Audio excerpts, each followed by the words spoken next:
Қазіргі әйелдер мықты ма, бұрынғы әйелдер мықты ма? Бұрынғы әйелдер мықты, менің ойымша. Мысалы, біздің өзіміздің жасымызда, кезімізде барға, жоққа шыдаған. Қазіргілер шыдамайды ол. Бәсте айқай шу топалаң қылып Қашып кетеді десеңші. не ажырасам деп шығады, не айқай шум шығарады. Бұрынғы әйелдер шыдаған. Ол кезде махаббат деген бар еді ғой. Қазір жоқ махаббат.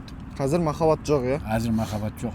Қазір қыздар бетіңде тур ұялмастан сұрайды, машинаң бар ма, үйің бар ма? Ол кезде ондай нәрсе жоқ.